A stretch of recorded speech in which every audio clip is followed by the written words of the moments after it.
আপনি দেখছেন news now, আমরা জানি কোনটা খবর।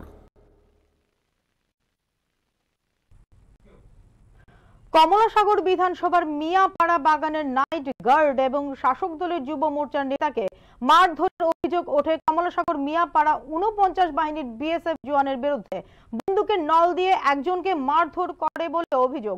আহত ব্যক্তিদের প্রাথমিক স্বাস্থ্য কেন্দ্রে পাঠানো হয়। পরবর্তী সময়ে অভিযুক্ত ৩ বিএসএফ জওয়ানের বিরুদ্ধে মধুপুর থানায় মামলা দায়ের করা হয়।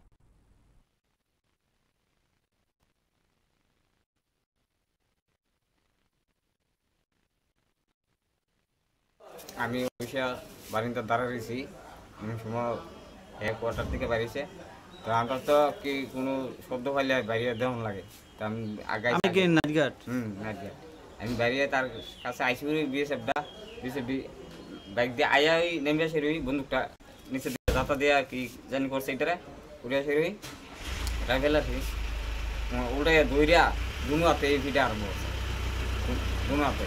আপনার আমি কইতাছি আমি নাইট গার্ড তারপরও মানতাছে না। আপনার কোন জায়গা আঘাত করছে? আমাদের